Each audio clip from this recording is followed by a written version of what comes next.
नमस्कार दोस्तों, Gandhi G S academy के यूट्यूब के मैप सीरीज श्रृंखला में आपका स्वागत है। आज भारत की सामान्य परिचय से जुड़ी कुछ तथ्य पिछले वीडियो में बताया गया और उससे जो बचा तथ्य है उसका अध्ययन आज करेंगे। और हर भारतीय, चाहे वो स्टूडेंट हो या किसी भी अवस्था में किसी भी कार्य से जुड़े लोग हों, उनको इतनी जानकारी होना आवश्यक है। आज मूलतः मैं सबसे पहले चर्चा करना चाहूँगा भारत की क्षेत्रफल के बारे में। आप जानते हैं कि देखिए, भारत के गोलार्ध पे क्या है, पूर्वी देशांतर और उत्तरी गोलार्ध में स्थित है। पिछले वीडियो में आपने देखा, जाना। इसमें भारत का क्षेत्रफल की जब बात आती है तो भारत का क्षेत्रफल, एरिया टोटल भारत का कितना है, तो बच्चे के जो वहाँ पे होता है और होना भी चाहिए, कितना 32,87,263 वर्ग किलोमीटर या किलोमीटर स्क्वायर है। ये भारत का क्षेत्रफल है। भारत का संपूर्ण क्षेत्रफल की मैं बात कर रहा हूँ तो ये है। पाकिस्तान बांग्लादेश अलग होने के बाद जो वर्तमान भारत का स्वरूप है उसका क्षेत्रफल मैं बता रहा हूँ। लेकिन वास्तव में भारत का अधिकार इतना क्षेत्रफल पर है तो नहीं। क्यों? क्योंकि एक पाक के अधिकार में है, पाकिस्तान के अधिकार में है।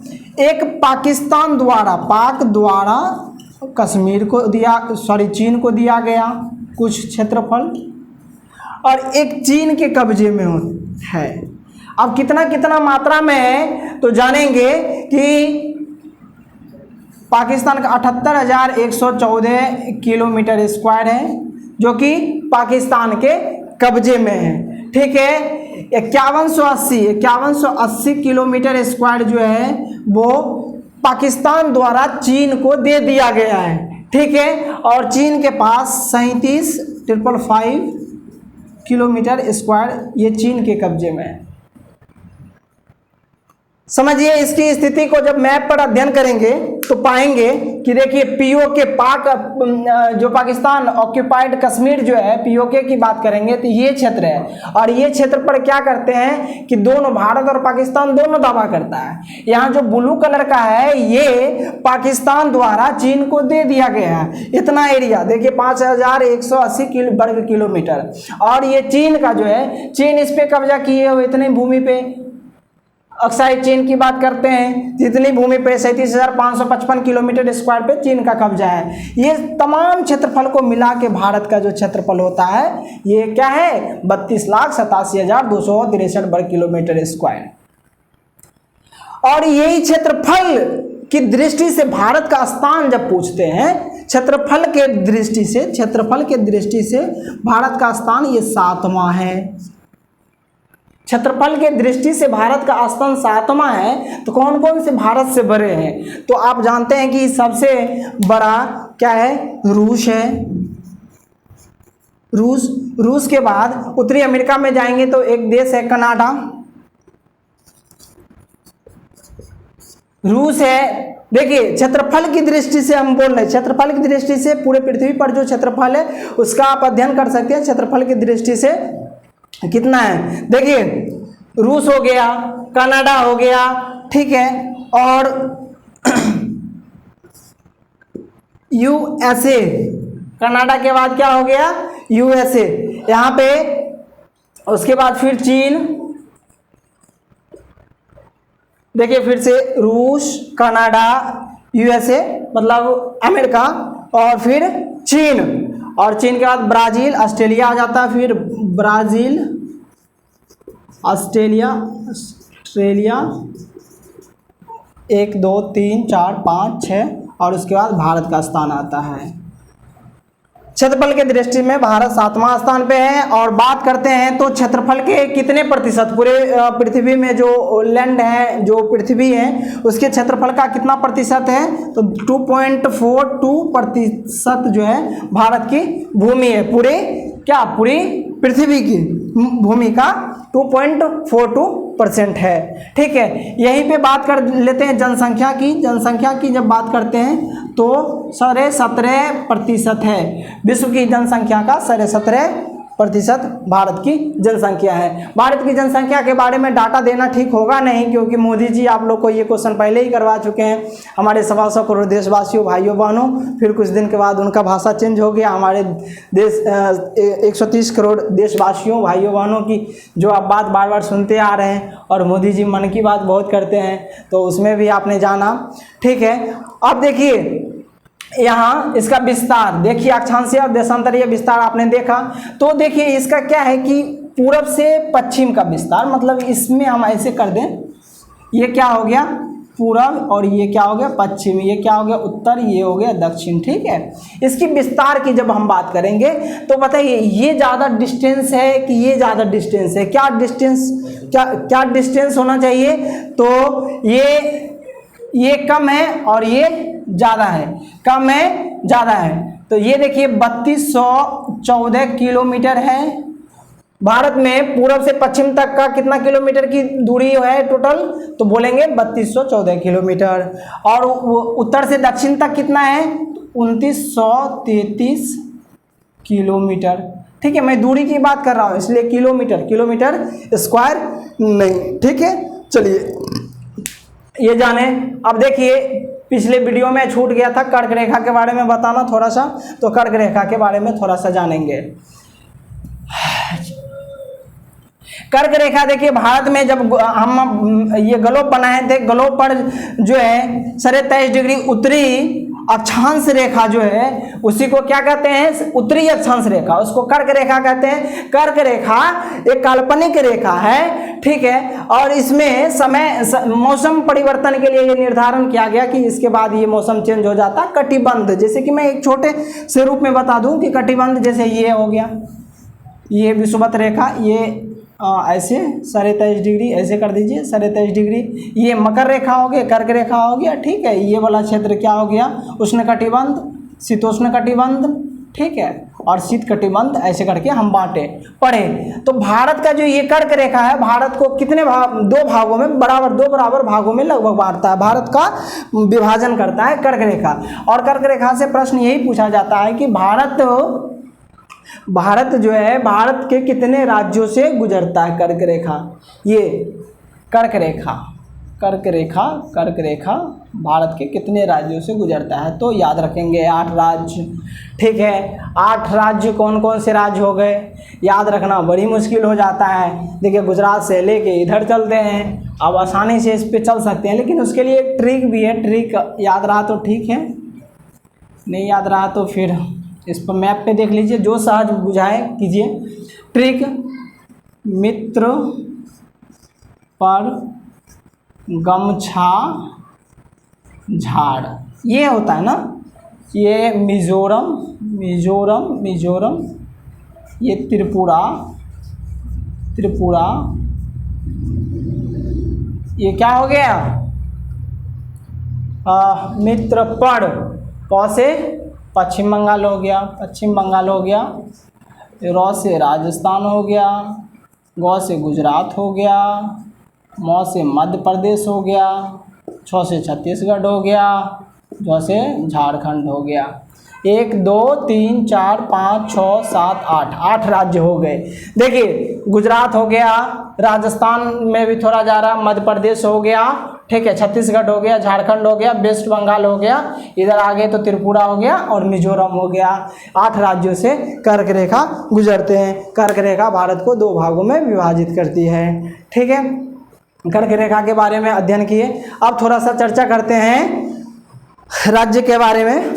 राज्य, भारत का एक राज्य दर्शन की ओर चलते हैं। ये सामान्य जानकारियां हैं। तो भारत में राज्य कितने हैं, ठीक है, इस पर चर्चा करते हैं। अब हो गया, देखिए क्षेत्रफल में 7वां स्थान है और जनसंख्या में भारत का स्थान कितना है, दूसरा है। और पहला कौन है, तो चीन है। ये याद रखिएगा, पहला जनसंख्या में चीन है, लेकिन एक डाटा के अनुसार 2028 तक भारत जो है दुनिया की सर्वाधिक जनसंख्या वाला देश हो जाएगा। अब देखिए राज्य दर्शन करते हैं।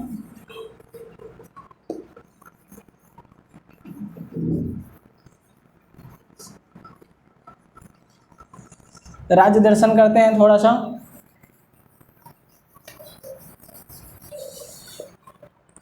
भारत में कुल कितने राज्य हैं, वर्तमान की बात करेंगे, पहले कितने थे, कौन कौन से बने, वो सब आपका इंडियन पॉलिटी का विषय है, ठीक है, भारतीय राज्य व्यवस्था का विषय है। इसमें जानेंगे कि वर्तमान में टोटल कितने राज्य हैं। पहले 29 राज्य थे, अब बच गए 28 राज्य। जम्मू कश्मीर के विघटन, जम्मू कश्मीर की 370 धारा हटने के बाद 2 केंद्र शासित प्रदेशों में तब्दील कर दिए जाने के बाद भारत की जो कुल राज्यों की संख्या है वो 28 है।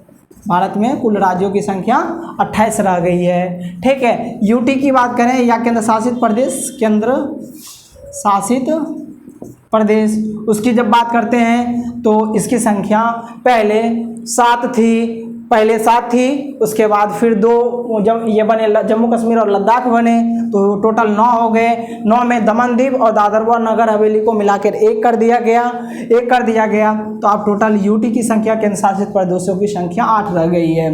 पर एग्जाम में पूछे जाते हैं कि केंद्र शासित प्रदेश के प्रधान कौन होते हैं। सीधा केंद्र शासित मतलब केंद्र के अंदर शासन रहता है, और भी इम्प्लीमेंट किए गए हाल ही में आप अध्ययन किए होंगे। तो यहाँ पे जो केंद्र शासित प्रदेश के प्रधान होते हैं उपराज्यपाल होते हैं, इस पहलू को भी ध्यान रखने होंगे। थोड़ा सा राज्य दर्शन की ओर चलते हैं। राज्य दर्शन में देखते हैं कि ये तो पीओके हो गए, ये पूरा को लद्दाख ही माना गया, ठीक है। भारतीय मानचित्र में इस पूरा को लद्दाख माना गया, चाहे पीओके का क्षेत्र हो, अक्साई चीन का क्षेत्र हो, या पाकिस्तान द्वारा चीन का दिया हुआ क्षेत्र हो, सबको क्या माना गया, लद्दाख। अब ये देखिए यहाँ पर सियाचिन ग्लेशियर है, जो दुनिया का सबसे बड़ा युद्ध स्थल के रूप में जाना जाता है, सियाचिन ग्लेशियर, ठीक है। तो जम्मू कश्मीर आ जाइए, जम्मू कश्मीर बच्चा को याद है, जम्मू कश्मीर का क्षेत्र ही छोटा सा है, ये लद्दाख का क्षेत्र है जो स्वतंत्र रूप से अभी लद्दाख की घाटी वैली के क्षेत्र में बसा हुआ। यहाँ आ जाइए, कंगना रनौत का घर हिमाचल प्रदेश आ जाइए। अच्छा, जींस वाला जो ट्रेंड चला था अभी काफ़ी सुर्खियों में रहा था, उत्तराखंड आ जाइए। देवताओं की भूमि या चारों धाम, ये उत्तराखंड ले लीजिए, सपना चौधरी का घर देख लीजिए, हरियाणा। और इधर किसान आंदोलन हुआ, किसानों का जो सीमा पाकिस्तान से लगता हुआ देख रहे हैं, तो यहाँ पर किसान आंदोलन से जोड़ लीजिए पंजाब को। और राजा रजवाड़ों का घर राजस्थान समझ लीजिए, और मोदी जी और मोटा भाई अमित शाह जी का घर गुजरात समझ लीजिए। बीच में है, मध्य में है तो मध्य प्रदेश देख लीजिए। इधर योगी जी का क्षेत्र हो गया उत्तर प्रदेश, योगी जी का क्षेत्र हो गया। मुफलर वाले चाचा ये केजरीवाल का क्षेत्र हो गया, दिल्ली हो गया, ठीक है। ये अपन सुशासन बाबू का बिहार, नीतीश कुमार का बिहार हो गया। और ये देखिए बिहार से अलग होकर झारखंड बना बिरसा मुंडा के जन्म दिवस पर। यहाँ चाबी जैसी जो आकृति देख रही है, ये ममता दीदी का, हवाई चप्पल वाली ममता दीदी का क्षेत्र है। और इधर देखिए फिर उड़ीसा आते हैं जो खनिज संपदा में संपन्न है। मध्य प्रदेश, छत्तीसगढ़ आ जाता है, यहाँ पे छत्तीसगढ़ देखिए जनजातीय क्षेत्र में भी है। यहाँ पर महाराष्ट्र देखिए, बॉलीवुड सिटी है भारत की, महाराष्ट्र में देख लीजिए। यहाँ गोवा देख लीजिए, लोगों गोवा तो हर कोई जानते होंगे अध्ययन करने वाले लोग, तो गोवा का क्षेत्र देख लीजिए। ये कर्नाटक हो गया और कॉफ़ी उत्पादन के लिए प्रसिद्ध है। और केरल देख लीजिए, केरल ये सबसे शिक्षित और साक्षरता वाले राज्य केरल हो गया, डेवलप्ड कंट्री है, लेफ्ट की सरकार बनी रहती है, ठीक है। तमिलनाडु हो गया, ये आंध्र प्रदेश हो गया। अब 7 सिस्टर की बात करते हैं। 7 सिस्टर की बात करते हैं तो 7 सिस्टर में हमेशा याद रखिएगा कि सिक्किम नहीं आता है। 7 सिस्टर में सिक्किम नहीं आता, सिक्किम को छोड़कर पढ़ा जाता है 7 सिस्टर को। तो इसमें एक असम आ गया, देखिए बड़ा सा क्षेत्र असम आ गया पहले। इधर अरुणाचल प्रदेश आ गया, नागालैंड आ गया, मणिपुर आ गया। कन्फ्यूजन यहाँ बच्चों को होता है, तो सिंपल सा समझिए कि नागमणि, तो नागमणि तो ये हो गया नागालैंड, मणिपुर, तो मिजोरम और त्रिपुरा। और इधर जो है सर्वाधिक बारिश वाला स्थान मेघालय क्षेत्र हो गए। ये भारत की सामान्य राज्य का आपने दर्शन किया। यहाँ पर थोड़ा सा केंद्र शासित प्रदेश की ओर नज़र डालते हैं मोटे तौर पे कि कहाँ कहाँ केंद्र शासित प्रदेश हैं। 8 केंद्र शासित प्रदेश की जब हम बात करते हैं तो एक केंद्र शासित प्रदेश जो है लद्दाख, ठीक है, लद्दाख में। दूसरा केंद्र शासित प्रदेश जम्मू कश्मीर हो गया। तीसरा चंडीगढ़ हो गया। चंडीगढ़ के बारे में एक अवधारणा ये भी जान लीजिए कि चंडीगढ़ 3 पंजाब हरियाणा, पंजाब की भी, हरियाणा की भी और चंडीगढ़ भी, तीनों स्थान की राजधानी चंडीगढ़ है।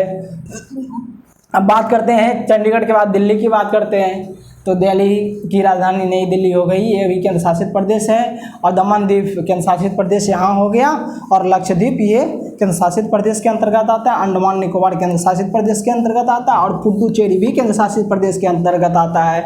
पुडुचेरी एक ऐसा केंद्र शासित प्रदेश है जिसके 3 प्रमुख शहर 3 अलग अलग राज्यों में है। इसका एक राज्य, एक जो शहर है ये सिटी माहे जो कि केरल में है, पुडुचेरी का ही भाग है। कराईकराल जो है ये भी तमिलनाडु में है, ये पुडुचेरी का भाग है। यनम ये भी आंध्र प्रदेश का क्षेत्र में है, पुडुचेरी का भाग है। इतना बात हम जानते हैं। अब देखिए ये त्रिपुरा तीनों तरफ से बांग्लादेश से घिरा होता है त्रिपुरा। यहाँ थोड़ा भूटान छूट गया तो भूटान के बारे में जान लीजिए कि भूटान 3 अलग अलग देशों से घिरा हुआ एक राज्य है।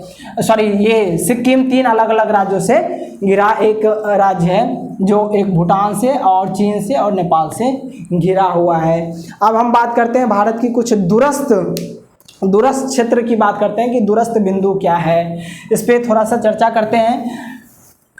भारत के सबसे पूरब में जाते हैं तो राज्य की बात करेंगे तो अरुणाचल प्रदेश होगा, और पश्चिम की बात करेंगे तो गुजरात होगा, उत्तर की बात करेंगे तो जम्मू कश्मीर अब तो लद्दाख होगा, और इधर बात करेंगे तो क्या होगा, तमिलनाडु का क्षेत्र होगा। ठीक है, खास स्थान की बात करेंगे तो अरुणाचल प्रदेश में एक किबीथू एक स्थान है जहाँ पे, जो कि भारत की सबसे पूर्वी बिंदु है। कभी कभी किबीथू नहीं देके बलांगू देगा तब भी आप वही आंसर मारेंगे। दूसरी तरफ आ जाते हैं यहाँ पे सरक्रिक गुजरात का क्षेत्र में, या गोड़मोता गुजरात या सरक्रिक गुजरात करके देगा तो सबसे भारत की सबसे पश्चिम बिंदु हो जाएगी। आप देखिए यहाँ पे लद्दाख के क्षेत्र में, ये सियाचिन ग्लेशियर के ही क्षेत्र में सबसे ऊंची बिंदु का निर्धारण किया गया है। सबसे उत्तर का बिंदु का, उत्तरी क्षेत्र का, नॉर्दर्न मोस्ट का निर्धारण किया गया है, उसे इंदिरा कॉल कहते हैं। समस्या दक्षिण भारत की दक्षिणतम बिंदु पे आती है, इसकी सीमा को लेकर थोड़ा सा दिक्कत है। इसमें दक्षिणतम बिंदु पूछा ही नहीं जाएगा,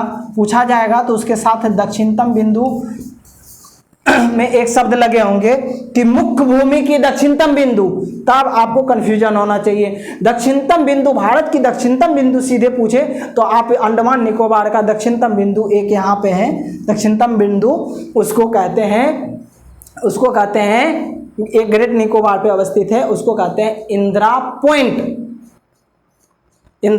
पॉइंट कहते हैं दक्षिणतम बिंदु को। ठीक है, अब देखिए यहाँ पे ये जो इंदिरा पॉइंट है, ये यहाँ से भूमध्य रेखा गुजरती है, भूमध्य रेखा गुजरती है। तो इंदिरा पॉइंट से भूमध्य रेखा के बीच दूरी कितनी है, कई बार एग्जाम में पूछ लिए गए हैं, तो ये भी जान लीजिए 876 किलोमीटर जो है भारत की दक्षिणतम बिंदु इंदिरा पॉइंट से भूमध्य रेखा के बीच की दूरी कितनी है, तो 876 किलोमीटर है। चलिए अब बात करते हैं कि भारत की मुख्य भूमि की दक्षिणतम बिंदु कौन सा है।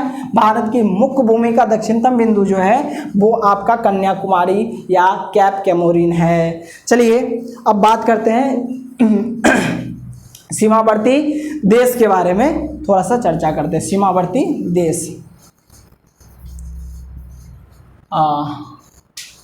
सीमावर्ती देश कितने हैं भारत के। कुल स्थलीय सीमावर्ती देश या पड़ोसी देश की जब बात करते हैं, जो भारतीय सीमा से लगा हुआ है वो 7 है, 2 जलीय सीमा से लगे हुए हैं। ठीक है, इसमें कौन कौन से देश हैं, थोड़ा सा एक दर्शन करते हैं कौन कौन से देश हैं उसके बारे में जानिए। यहाँ पे देखिए ये तिब्बत का क्षेत्र है, बौद्ध भिक्षुकों के लिए प्रसिद्ध हुआ करता था, चीन के द्वारा अधिकार कर लिया गया, अभी चीन का शासन है। ये चीन समझ गए भारत के पड़ोसी देश है, और चीन इससे सीमा लगाता है। आप कह सकते हैं भारत के उत्तर में चीन है, भारत के उत्तर में चीन है, या पूर्व उत्तर में भी चीन है। आप देखिए पूर्व उत्तर या उत्तर पूर्व में भी नेपाल भी है भारत का, यहाँ पे भूटान भी है। आप देखिए भारत के पूर्व में क्या है, बांग्लादेश है और म्यांमार है। आप देखिए भारत के पश्चिम में पाकिस्तान है, भारत के उत्तर पश्चिम की बात करेंगे, उत्तर पश्चिम की बात करेंगे तो यहाँ पर अफगानिस्तान है। यहाँ पर दक्षिण में बात करेंगे श्रीलंका और मालदीव है। भारत में 2 स्थलीय जलीय सीमा के साथ साझा करता है सीमा, पड़ोसी देश है वो श्रीलंका और मालदीव है। इसके बारे में आप जानिए। भारत में जो निर्धारण किया गया पड़ोसी देश का, उसमें भी 2 प्रकार की बातें हैं। फैन ऑफ कोई किया जाए, फैन ऑफ कीजिए जल्दी। भारत के जो पड़ोसी देश हैं, भारत के जो पड़ोसी देश हैं उसमें जब बात करते हैं खास करके विभाजन की, तो 2 ऐसे देखिए, एक प्राकृतिक विभाजन होता है, एक कृत्रिम विभाजन की बात करेंगे, और एक प्राकृतिक प्राकृतिक विभाजन की बात करेंगे, विभाजन की बात करेंगे तो कृत्रिम विभाजन में भारत के साथ बांग्लादेश और पाकिस्तान कृत्रिम विभाजन जैसे देश का उदाहरण है 2 और 6 ऐसे देश हैं जिसका प्राकृतिक सीमा के साथ भारत साझा करती है। अब इसमें जानेंगे कि कौन से देश कितना सीमा बनाती है, कौन सा देश कितना सीमा बनाती है। तो भारत सबसे ज़्यादा स्थलीय सीमा बनाने वाला देश है। मोटे तौर पर इसको आप याद कर लीजिएगा। भारत जो है बांग्लादेश के साथ बांग्लादेश के साथ सीमा सबसे ज़्यादा बनाती है और सबसे कम जो बनाती है वो अफ़गानिस्तान के साथ बनाती है। वो 106 किलोमीटर का सीमा बनाती है अफ़गानिस्तान के साथ। बांग्लादेश के साथ लगभग 4000 किलोमीटर आप याद रख लीजिएगा। ऐसे कितना है 4096.7 किलोमीटर है ये बांग्लादेश की सीमा बनती है। सबसे कम सीमा बनाती है अफ़गानिस्तान के साथ, सबसे ज़्यादा सीमा बनाती है किसके साथ, बांग्लादेश के साथ। चलिए, कुल ऐसे राज्य की संख्या 16 है जो अंतर्राष्ट्रीय सीमा बनाती है। अंतर्राष्ट्रीय सीमा ऐसे राज्य की बात मैं कर रहा हूँ जो डायरेक्ट दूसरे देश से जुड़ा हुआ सीमा है। वैसे राज्यों की संख्या कितनी है, तो कुल 16 राज्य हैं और 16 राज्य के बारे में एक एक करके जानेंगे। अफ़गानिस्तान को ले लीजिए, अफ़गानिस्तान का क्षेत्र देख लीजिए। सिर्फ अफ़गानिस्तान एक ही राज्य से जुड़ा हुआ है जो कि या केंद्र शासित प्रदेश वो लद्दाख, अब तो पहले जम्मू कश्मीर बोले जाते थे, उससे जुड़े हुए थे।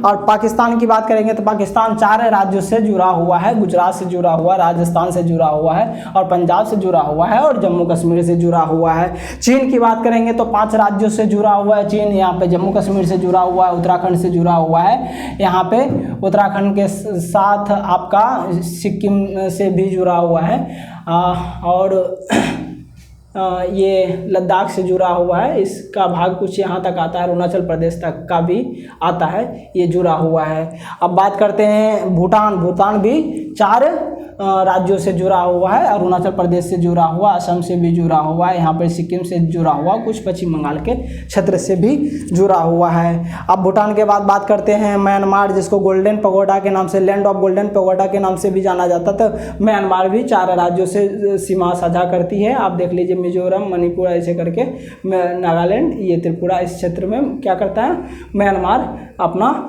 सीमा साझा करता है, अंतर्राष्ट्रीय बॉर्डर बनाता है। नेपाल 5 राज्यों के साथ सीमा साझा करता है। इस प्रकार से कुल राज्य की संख्या 16 है जो अंतर्राष्ट्रीय सीमा बनाती है। आप देखिए, सीमा का नाम भी दिया गया। अध्यारोपित सीमा क्या होता है? भारत में एक अध्यारोपित सीमा है। भारत की एक अध्यारोपित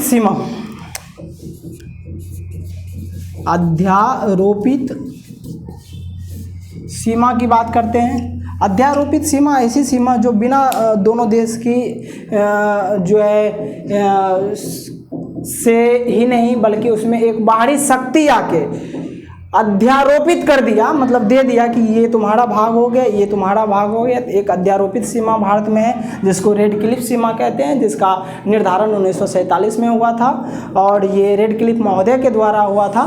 तो इसको जानेंगे, ये भारत और पाकिस्तान के बीच सीमा को रेड क्लिफ सीमा कहते हैं। आप देखिए, मैकमोहन रेखा की बात करते हैं। मैकमोहन रेखा भारत और चीन के बीच की सीमा रेखा को मैकमोहन रेखा कहते हैं। मैकमोहन रेखा का निर्धारण 1914 में हुआ था।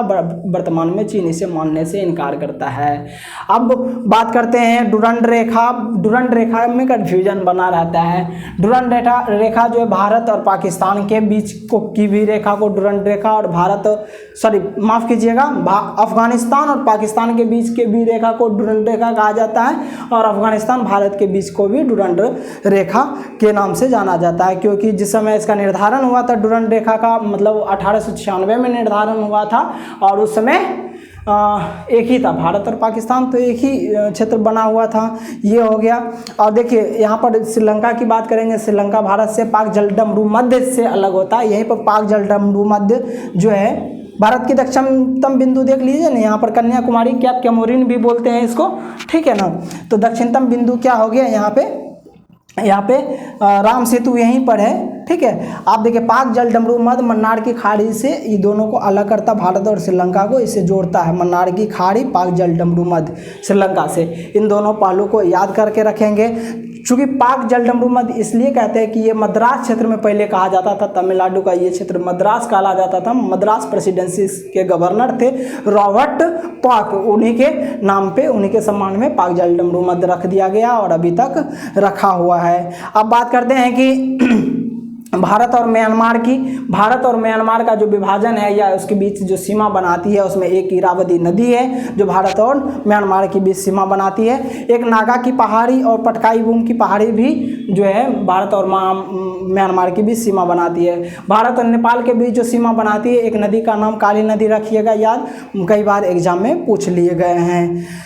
और सीमा की बात करूं तो मैंने बताया कि सबसे ज़्यादा बांग्लादेश के साथ सीमा बनाता है लगभग 4000 किलोमीटर, सबसे कम अफगानिस्तान के साथ सीमा बनाता है जो कि 106 किलोमीटर है। और इसमें एक पाकिस्तान, नल्ला पाकिस्तान का भी नाम याद कर लीजिए। पाकिस्तान जो है भारत और पाकिस्तान के बीच सीमा का बात करेंगे, पाकिस्तान के सीमा की बात करेंगे तो 23 किलोमीटर।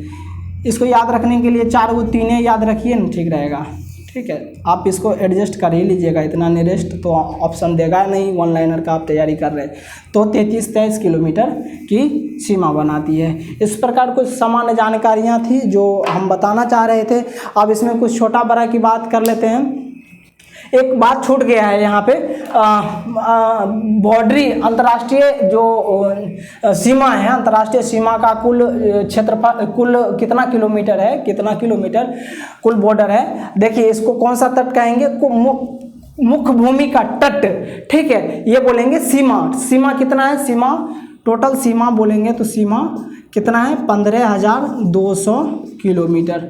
अब देखिए यहाँ से यहाँ पूरा क्षेत्र की मैं बात कर रहा हूँ तो यहाँ से कितना है 15,200 किलोमीटर की सीमा है। 15,200 किलोमीटर की सीमा टोटल सीमा है। अब इसमें जलीय सीमा की बात करते हैं। जलीय सीमा की जब बात करते हैं 15,200 किलोमीटर जो है कुल सीमा की बात करते हैं तो उतना है। सिर्फ जलीय सीमा की बात करते हैं तो 7516 किलोमीटर है। ठीक है, जलीय सीमा की कुल सीमा कितना है 7516। अब देखिए एक जलीय सीमा, मुख्य भूमि का जलीय सीमा, मुख्य भूमि का जलीय सीमा कितना है ये जरूर याद रखिएगा 6100 किलोमीटर। मुझे पूरा विश्वास है कि नए बच्चों के लिए परेशानी का सबब बन गया होगा कि जलीय और मुख्य भूमि का जलीय क्या होता है। भाई साहब देखिए यहाँ पर जितना यूटी है, बहुत सारे अंडमान निकोबार द्वीप समूह हैं, चाहे लक्षद्वीप है, सभी की सीमा को जब हम जोड़ते हैं तब पूरा जलीय सीमा की बात करते हैं तो कितना हो गया 7516 किलोमीटर की बात करते हैं। जब मुख्य भूमि की बात करते हैं तो सिर्फ यहाँ से लेके यहाँ तक की जो जलीय सीमा है उसकी बात करते हैं तो वो 6100 किलोमीटर है। अब जिस प्रकार से आप लोग के सामने आंसर दिए जाते हैं उस प्रकार से आप कीजिए सही। अब देखिए भारत में सबसे बड़ा राज्य जो है वो राजस्थान है। मैं अपने थोड़ा सा छोटा बन गया, बड़ा वास्तव में ये बड़ा है। राजस्थान क्षेत्र है, रेगिस्तानी क्षेत्र, और यहीं पर भारत का सबसे बड़ा रेगिस्तान है जो थार है, और एशिया का सबसे बड़ा रेगिस्तान जो है गोबी है, और विश्व का तो सहारा जानते ही है आप लोग। ठीक है, ये राजस्थान हो गया। जनसंख्या में सबसे ज़्यादा बड़ा राज्य की बात करेंगे तो यूपी हो गया आपका।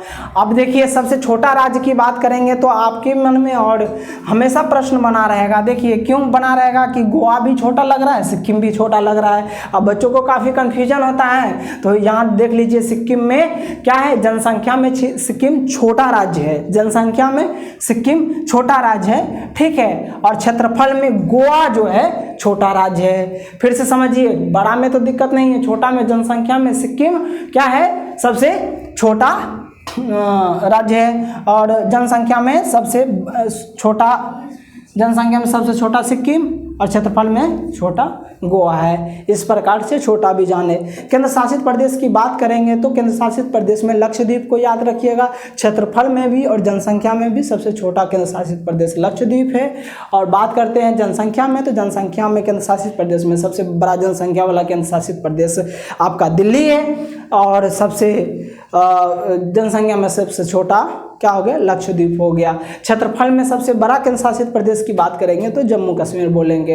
यहाँ पर जम्मू कश्मीर और लद्दाख को लेकर प्राय समस्या बना रहा होगा, क्योंकि जिस क्षेत्र में आप लद्दाख को इतना बड़ा मानते हैं उस क्षेत्र पर देख रहे हैं कि किसका अधिकार है, तो जम्मू कश्मीर सबसे बड़ा केंद्र शासित प्रदेश क्षेत्रफल की दृष्टि से हो जाता है। इस प्रकार हमने कोशिश किया कि कुछ सामान्य जानकारी को देने का, ठीक है। इसी प्रकार कंटिन्यू बने रहिए और रोक रोक कर वीडियो को बार बार देखिए, सीखिए, समझिए कुछ चीज़ें, और मैक्सिमम मैं उस कोशिश कर रहा हूँ कि आपके एग्ज़ाम की दृष्टि से जो महत्वपूर्ण है उसको ज़रूर कवर किया जाए, ठीक है। और भी मैं प्रयास कर रहा हूँ कि आपके सामने सहज तरीके से फैक्ट्स को लाया जाए, समझाया जाए, बताया जाए। तो आप कंटिन्यू बने रहिए, रेगुलर ये सीरीज चल रहा है और कंप्लीट जो इंडियन ज्योग्राफी को हम मैप पर पढ़ेंगे, ठीक है। धन्यवाद।